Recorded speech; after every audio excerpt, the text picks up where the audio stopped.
2 pedestrians killed at this intersection. What witnesses had to say. Well, it is Black Friday and San Diegans are out and about taking advantage of some big discounts. Plus, is all the nutrition in the skin? When it comes to potatoes, we verify.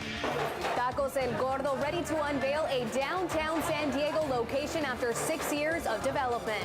CBS 8 News live at 6 starts now. 2 people are dead after walking into traffic on Oceanside Boulevard. Good evening, I'm Jesse Pagan. And I'm Steve Price. Carlo and Marcella have the night off. The neighborhood tells us that this is a growing problem linked to our homelessness crisis. CBS 8's Kirsten Holmes is on the story and has the details for us.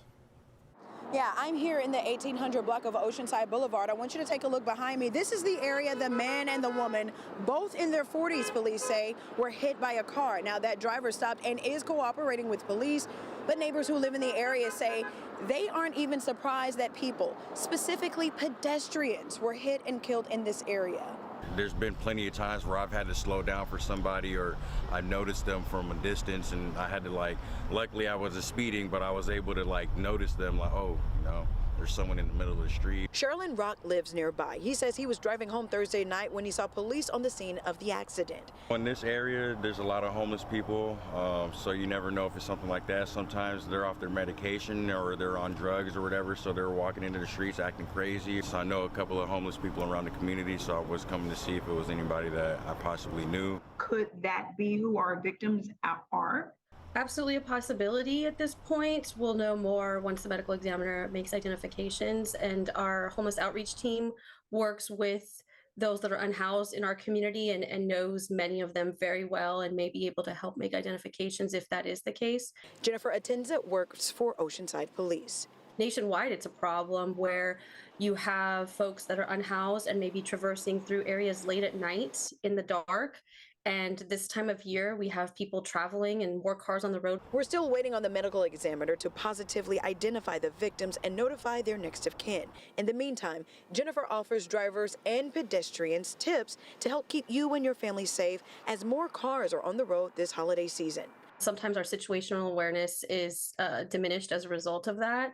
So just being mindful, keeping eyes on the road, making sure you have your headlights on. Please use the designated pedestrian crossing zones in safe, well-lit areas to prevent tragedies like this from happening. Kirsten Holmes, CBS 8. Kirsten, thank you. A 62-year-old man is dead after a head-on crash in East County this morning. Officials say he died at the scene. The 2 cars collided just before 5 on Highway 78 near Rancho Santa Fe Court in Ramona. Police say one of the drivers entered the eastbound lane and then hit the other car. The second driver was also injured but is expected to be okay. Officials are still investigating whether drugs or alcohol played a factor in that crash. More suspected fentanyl overdoses tonight, this time in the East Village. First responders administered Narcan to 2 men who were found unconscious on the sidewalk this morning in the 200 block of 16th Street. We're told both men were taken to a local hospital to be treated after they finally came around. Fire crews were able to quickly knock down a small brush fire in Spring Valley this morning. Broke out right around 4 next to the northbound lanes on Highway 125. Crews say the fire was on the hillside next to Quarry Road. No one was hurt, no structures damaged. The cause of that fire still under investigation.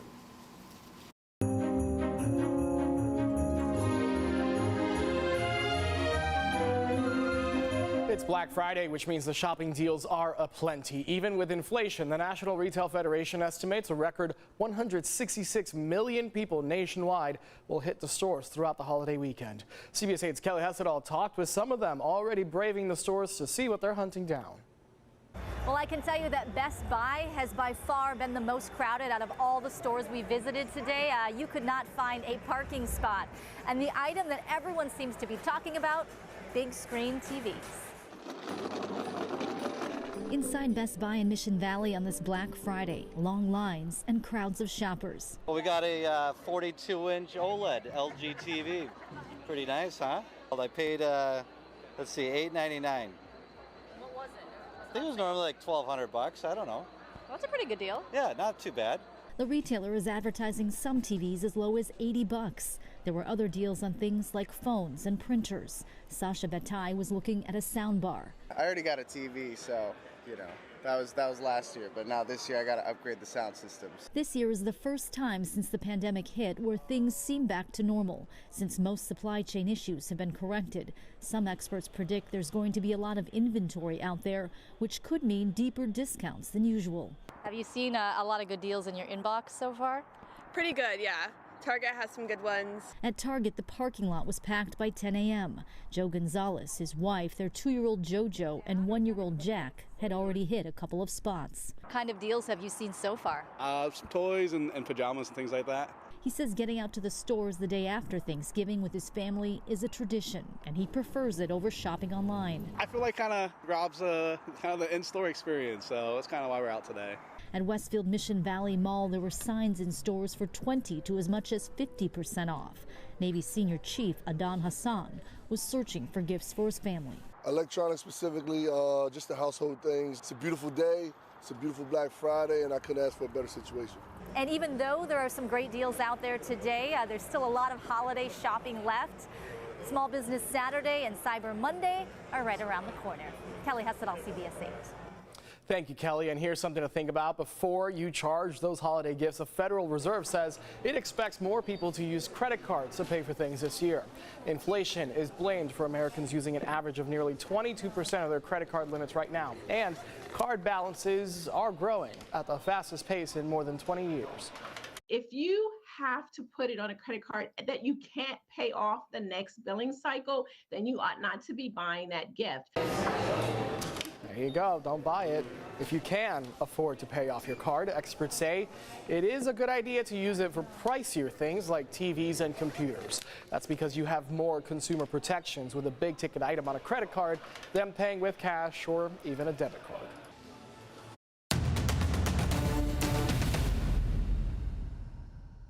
California just elected the most diverse legislative body in our state's history. More women, people of color, LGBTQ lawmakers ran and successfully won.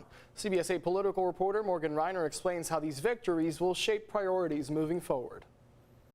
Assemblywoman Cristina Garcia was first elected in 2012.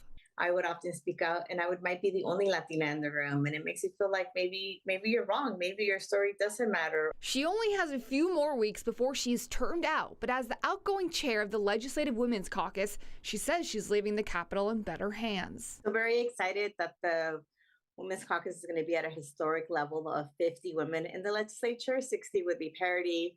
Just to put it in context, in 2016, we had 27 women. For the first time, there will be a Sikh state lawmaker, and we're going to have our first Afghan and Muslim woman in the state legislature out there to be able to elevate those issues. The Public Policy Institute of California said about 9.1% of California adults identify as LGBTQ. Really excited for California to be the first state to achieve 10% LGBTQ plus representation in the state legislature. Equality California Executive Director Tony Huang said having a legislative body that represents the people means more power to set an agenda. How do we continue to ensure that our schools are continue to be as inclusive as possible for all students, including LGBTQ plus kids?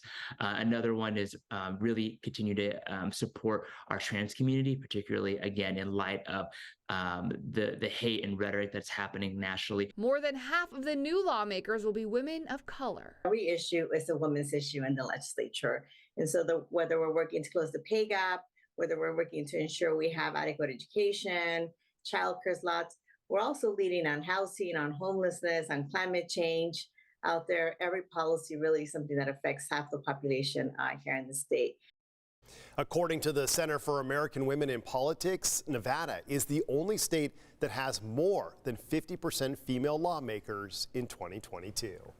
The U.S. is still undefeated at the World Cup in Qatar after battling England to a scoreless draw. This is the second draw in a row for Team USA. Today, thousands of people were down at Rady Shell watching the game and cheering on Team USA.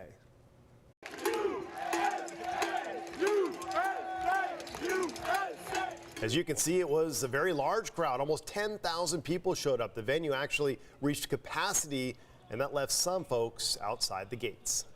The best way to make sure that you've got a spot inside the venue is to make sure you're here when it opens. Also, it's a sunny venue. It's beautiful. It's on the waterfront. Bring a hat. Bring a hat and some sunscreen. Yeah, good advice. The Rady Shell opens at 9 tomorrow morning. The Mexico versus Argentina game starts at 10:30. The U.S. is going to play Iran on Tuesday, and they'll need to win that if they want to advance to the next round. Still ahead tonight, a throwback to a hot holiday toy. Plus, if you're already tired of those Thanksgiving leftovers, some good news. Tacos El Gordo has finally opened up a shop in a new location. Yeah, those are so good. Our forecast for tonight, we are talking about a current temperature of 65 degrees. As we go into this weekend, this is actually the range of where your daytime highs will be. I'll let you know why coming up.